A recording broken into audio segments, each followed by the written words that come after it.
April 19, 1995, Oklahoma City, USA. It was 9:02 a.m. People were drinking coffee, holding their babies, laughing in elevators. Then, the building shook. Then, everything exploded. Windows shattered, walls crumbled, blood-covered sidewalks, and in just seconds, 168 people were gone. 19 of them were children. Who could do something so evil? Why would a soldier, an American veteran, turn against his own country? The man behind the wheel smiled and walked away. This wasn't just an act of terror. It was the deadliest attack on American soil before September 11th, and the full truth is still buried under the rubble. This really happened. You can look it up. Subscribe now to @Unbelievable True Story. Stay to the end. What you learn will stay with you forever. April 19th, 1995. Oklahoma City, Oklahoma. The time was 9:01 a.m. The sun was soft. The sky was clear. A warm spring morning. Quiet, calm, beautiful. Inside the Alfred P. Murrah Federal Building, hundreds of people were already at work. Secretaries typing, children in the daycare center playing with blocks, phones ringing softly, laughter echoing from a corner office. But then, 9:02 a.m., a sound, a vibration. Then, a roar. In 1 second, the front half of the 9-story federal building collapsed. Dust filled the sky like a dirty cloud. Car alarms screamed. People staggered through blood and ash, screaming, crying, asking the same question: what just happened? 168 people were dead. 19 of them were children. This wasn't a gas leak. This wasn't an accident. This was an act of war against America by one of its own. His name was Timothy James McVeigh. He was 26 years old, blue eyes, army cut, quiet, smart, disciplined, a decorated U.S. Army veteran, Gulf War, Bronze Star. He loved his country, or so they thought, but something inside him snapped. And by 1995, Timothy McVeigh had declared war on the United States government. Born in Lockport, New York, 1968. Grew up with a love for guns, soldiers, and the Constitution. But life was not kind. Divorced parents, isolation. He didn't fit in. In the Army, McVeigh found structure, camaraderie, purpose. He trained with elite snipers. He dreamed of joining the Special Forces, but failed the test. That failure broke something. When he returned home, the world felt different. He saw the government not as protector, but as the enemy. McVeigh buried himself in books about government overreach and survivalist tactics. His favorite novel? The Turner Diaries, a racist, violent fantasy. It described the bombing of an FBI building using a truck full of explosives. Sound familiar? McVeigh was no longer just angry. He was planning. April 19th, 1993, exactly 2 years before Oklahoma City. Federal agents raided a compound in Waco, Texas, the Branch Davidians, a religious group. The standoff lasted 51 days. Then, fire. 76 people died, 25 were children. To McVeigh, this was murder. This government kills its own people, he said. Now they will feel the same pain. McVeigh wasn't alone. He found allies in 2 Army friends, Terry Nichols and Michael Fortier. Nichols helped buy chemicals. Fortier knew the plan, but stayed silent. For months, they built the bomb. Ammonium nitrate, nitromethane, diesel fuel, stored in barrels, hidden in a Ryder truck. It was McVeigh's design. Cold, clinical, efficient. A homemade weapon of mass destruction. April 18, 1995. Kansas.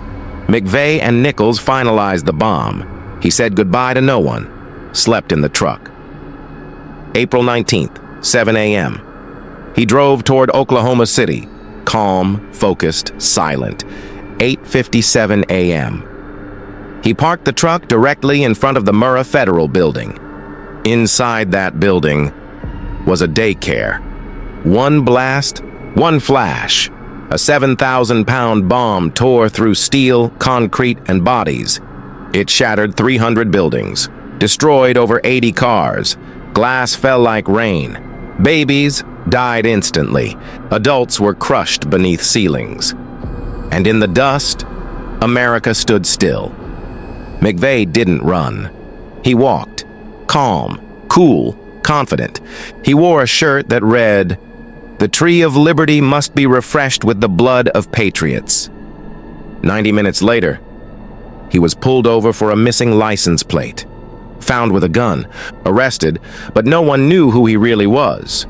Yet, one man, one truck, 168 lives stolen. But this story isn't just about one day. It's about what led to it and what happened next. This is a real story. Every fact you hear is public. You can check it yourself. If real-life mysteries leave you breathless, subscribe now to Unbelievable True Story, because the next truth we uncover might hit even closer to home.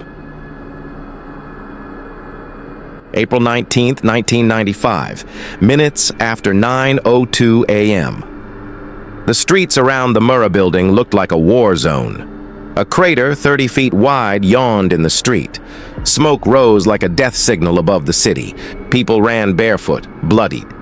Parents screamed, digging with their hands. Sirens wailed from every direction.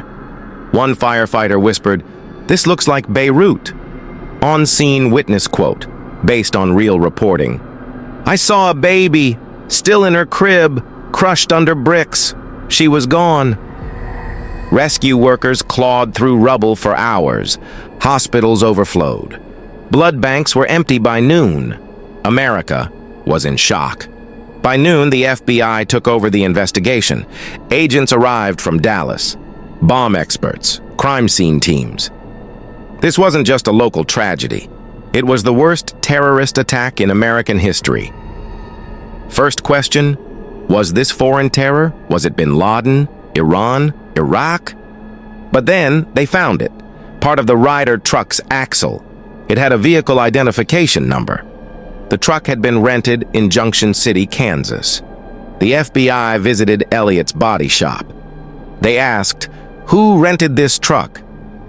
The manager remembered a man, average height, military posture, cold eyes, name on the rental, Robert D. Kling.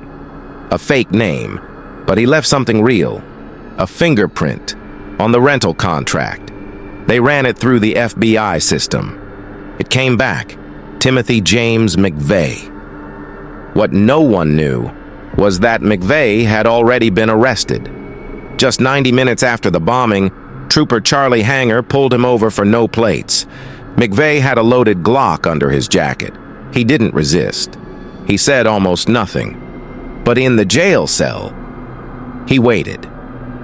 2 days later, before he could be released on bail, federal agents arrived. They showed the jail his wanted photo. Same face, same man. The Oklahoma City bomber was already in custody. The most haunting part of the tragedy was the daycare center. 19 children under the age of 6, killed instantly. Infants, toddlers, a 4-month-old baby girl. Rescue workers found tiny shoes in the rubble, toys frozen in dust. One child was found holding a stuffed bunny, both burned. One firefighter whispered, "You never forget that, never." America cried. Grown men on the news broke down. President Clinton said, "The children had so much to live for, and now they're gone." The bombing wasn't just a crime. It was an attack on American soil. By an American, cities across the country shut down federal buildings. Security was tightened everywhere. TV anchors struggled to speak through tears. Memorials appeared in every town. Flags flew at half-mast. In Oklahoma City, people held candlelight vigils. Some prayed. Others just stood in silence. This was not a moment people forgot. This was the day innocence was shattered.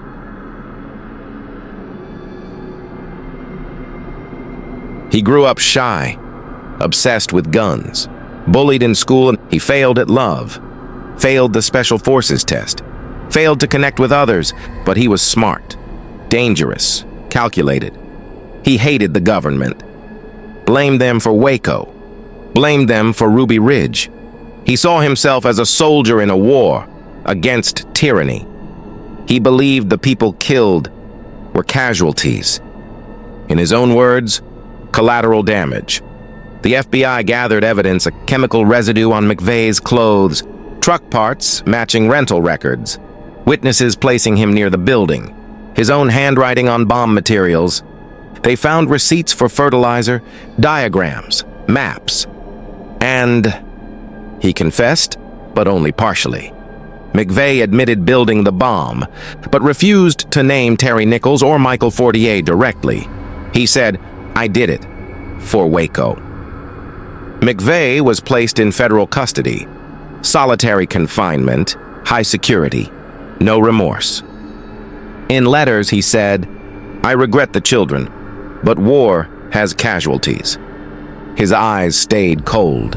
He showed no fear, no guilt, and America watched with disbelief. This is not fiction. Every detail is part of a real case that you can verify yourself. What would drive someone to kill 168 people and feel nothing? What turns a patriot into a killer? Timothy McVeigh didn't act alone. He had help, quiet help. In a dusty Kansas town, two men were pulled into the light. Terry Nichols, a quiet farmer and old army buddy. Michael Fortier, a drifter from Arizona with secrets to hide. Both had smiled in photos with McVeigh. Both had once called him friend. But behind the smiles were late-night talks about government takeovers, stockpiles of guns, hatred that grew like a fire. Months before the bombing, they had mapped it out. In a farmhouse in Harrington, Kansas, they mixed chemicals in buckets, measured fuel and fertilizer, bought timers and blasting caps. McVeigh stayed up at night, drawing bomb plans in a notebook. Nichols helped gather materials. Fortier knew everything, but said nothing. The FBI called it a domestic terror cell, but to McVeigh, it was a mission.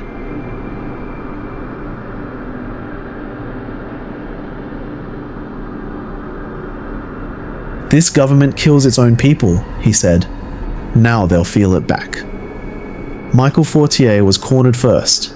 Agents threatened him with life in prison. He cracked. "I knew about the plan. I didn't stop it. I didn't warn anyone." In exchange for his testimony, Fortier took a plea deal. 12 years in prison, protected custody, but forever hated. Then came Terry Nichols. He denied helping make the bomb, but the evidence told a different story. Receipts, phone calls, storage units in his name.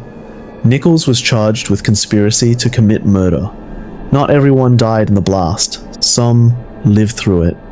Brandon Duran, 8 years old, lost his eye, his teacher, and his brother. Florence Rogers, a federal employee, saw her entire office floor collapse. She was the only one who lived. I heard screams, then silence, then I was standing, alone. Many survivors carry metal in their bodies, to this day. Some still wake up at 9:02 a.m. every single morning. Post-traumatic stress, survivor's guilt, and a question that will never leave them: why me? June 2nd, 1997, Denver, Colorado. The courtroom was silent as McVeigh entered. Calm, clean-shaven, dressed in a suit, but his eyes cold as ever. 168 counts of murder, over 100 witnesses, mountains of evidence, bomb parts, maps, drawings, diaries. The jury listened, America watched. Outside, families of the victims held hands and prayed. This man planned the murder of innocent babies to make a political point. McVeigh barely blinked. This is a real story. Every fact you hear is public. You can check it yourself. If real-life mysteries leave you breathless. Subscribe now to an unbelievable true story, because the next truth we uncover might hit even closer to home. June 13th, 1997. After just 11 hours of deliberation, the jury returned, guilty on all counts. One juror whispered, "It was easy. He never showed 1 ounce of remorse." The sentence, death by lethal injection. Families cried, some clapped, others just stared. McVeigh said nothing, not a tear, not a flinch. But the story wasn't over. In the months that followed, the people of Oklahoma City came together. They cleared the rubble, planted trees, and built a place to remember. 168 empty chairs now sit where the building once stood, each one etched with a name. The smallest chairs are for the children. It's called the Oklahoma City National Memorial, a place of silence, a place of pain and peace. We were broken that day, but we are not gone. 4 years after the bombing, the man who killed 168 people sat alone in a small cell. Timothy James McVeigh, prisoner number 12,076-064. Location, U.S. Penitentiary, Terre Haute, Indiana. The date was set, June 11th, 2001, execution day. McVeigh woke early. He was offered a last meal, 2 pints of mint chocolate chip ice cream. That was all he wanted. He refused any final words, but he left behind one last message, a poem, Invictus by William Ernest Henley. I am the master of my fate. I am the captain of my soul. Cold, proud, unmoved, even at the end. 7:14 a.m. He was strapped to the table. A window separated him from the victims' families. Hundreds were watching, some in person, many through closed-circuit TV. A needle pierced his arm. 3 drugs, 1 to knock him out, 1 to stop the breathing, 1 to stop the heart. 7:14, McVeigh blinked. 7:16, no movement. 7:21, declared dead. One father whispered, "He got off easy." Another said, "Justice has a heartbeat again." While McVeigh died in silence, Terry Nichols still faced justice. In 2004, nearly a decade after the bombing, Nichols was tried again. This time in Oklahoma, not federal court. The charge? 161 counts of first-degree murder. The state wanted the death penalty. Victims' families came to every session. They stared into Nichols' face. But Nichols cried. He wept. He said he was sorry. "I wish I could take it all back. I truly do." The jury chose life without parole. Some were angry, some were relieved, but the pain stayed the same. How did an average boy from New York become a mass murderer? Psychologists studied McVeigh's letters, his interviews, his past.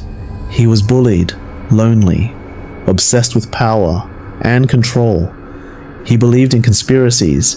He feared the US government. He thought violence was the only answer. In the end, he called himself a patriot. I'm sorry people died, but that's the price of freedom. 168 lives lost. 19 of them were children. At the memorial, one mother still visits her daughter's chair.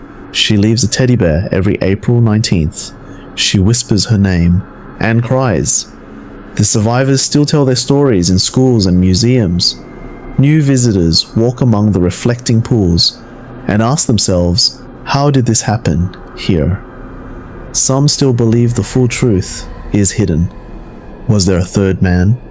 Why did the FBI lose key files? Why did McVeigh never name all his contacts? Some eyewitnesses claim to see another man with him that morning.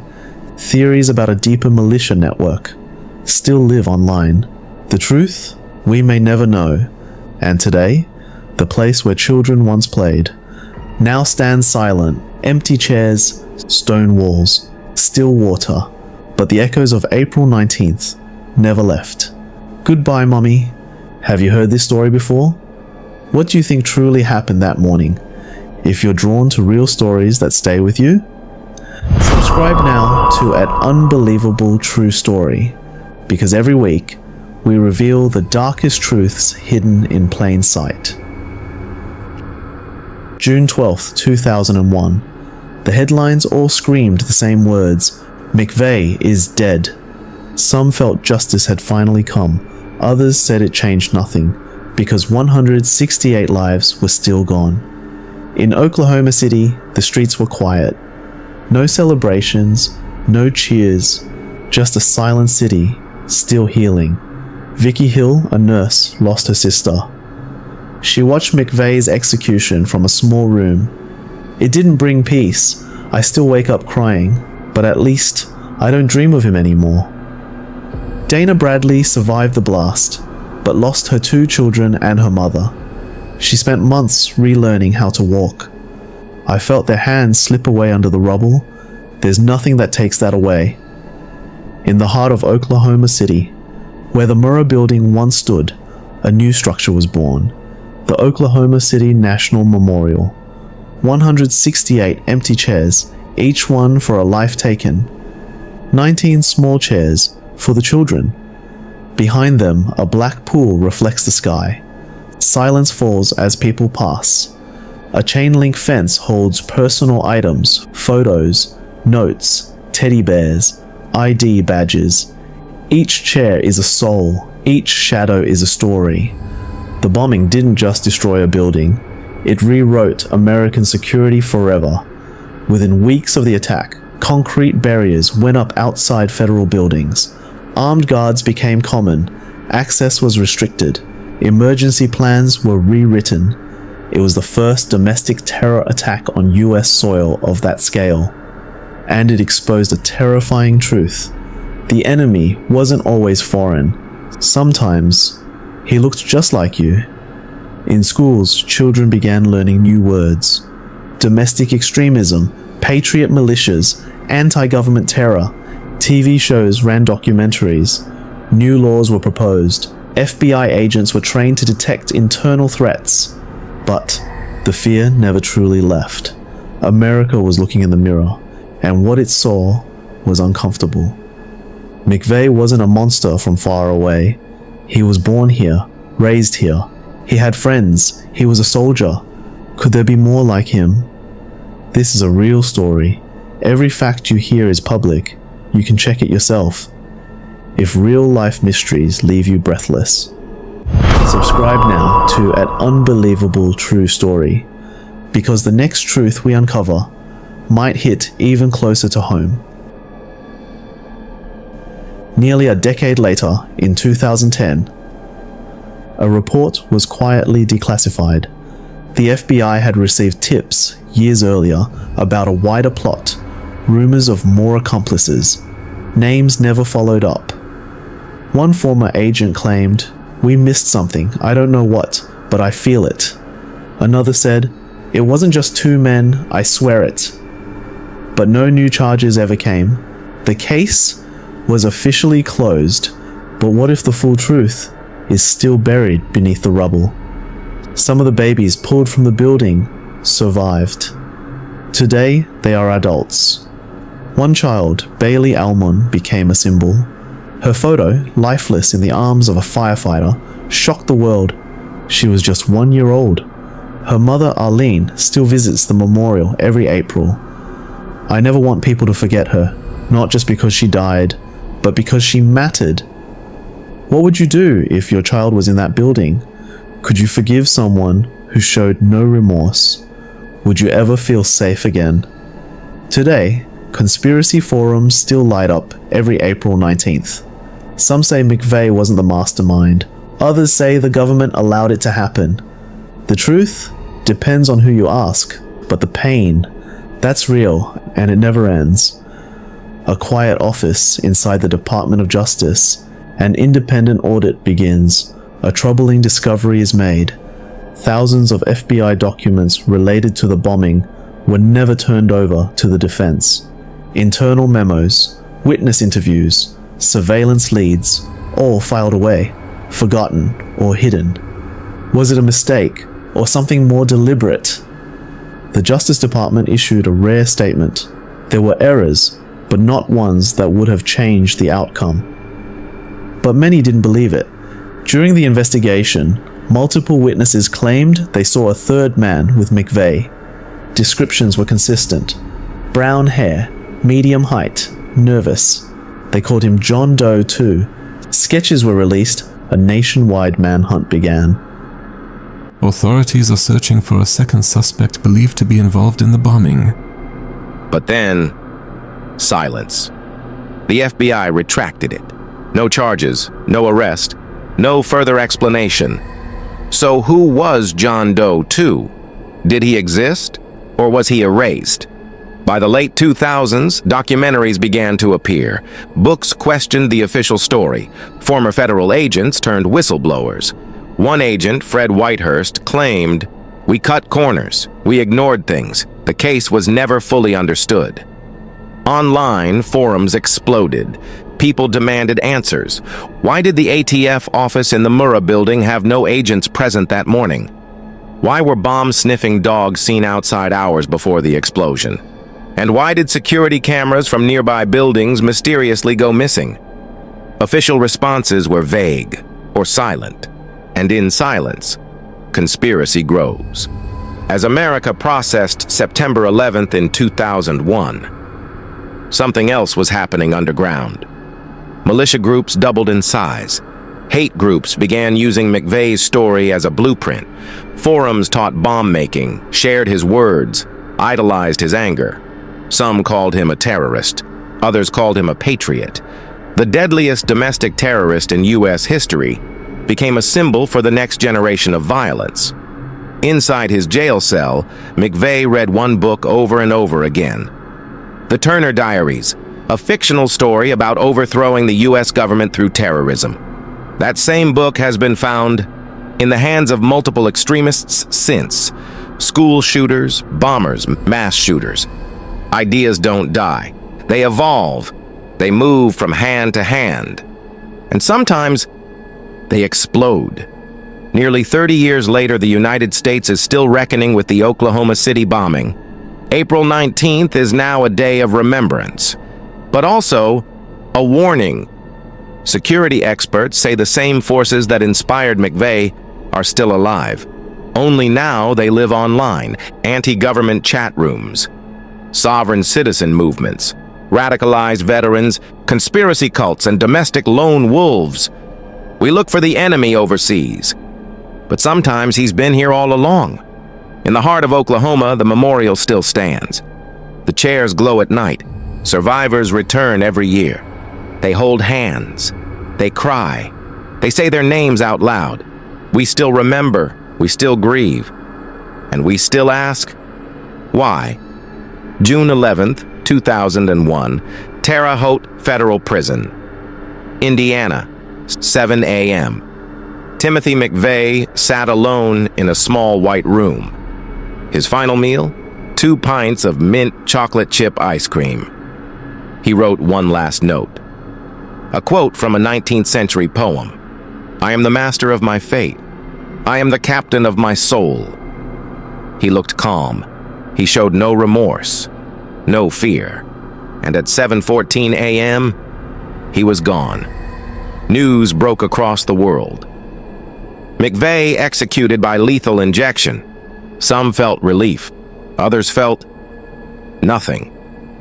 Because for them, nothing could bring their children back. Nothing could rebuild their broken bodies or silence the sounds they still heard every night. It felt like the book ended, but the pain never did. In the daycare center that morning, 19 children were killed. They never went to school, never had birthdays, never learned to write their names. One tiny shoe was found in the rubble, still perfectly clean, like its owner had just taken their first steps. It sits in a glass case now, at the memorial. It says more than any words ever could. Firefighters, nurses, police officers. Many stayed at the site for days without rest. They pulled out bodies. They heard voices under concrete. And sometimes, they didn't hear anything at all. Years later, many got sick. Some died from toxic exposure. Others never returned to the job. That place took more than just lives. It took something from all of us. April 19th, 1995, 9:02 a.m., a normal day, a sunny morning, a small city, and then the ground shook. The sky turned brown. A building fell. In 9 seconds, 168 lives were lost. Hundreds were changed forever. And America's innocence was gone.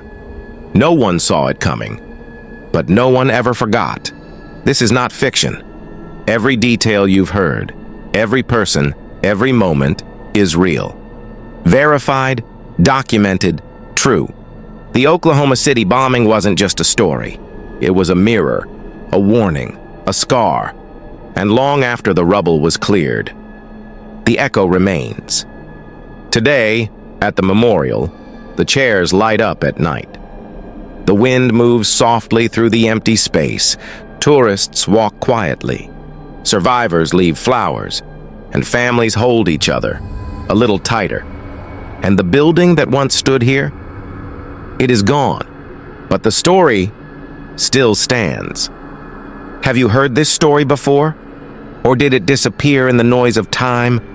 What do you think really happened that morning? Was it just two men? Or something deeper? Something we still don't understand?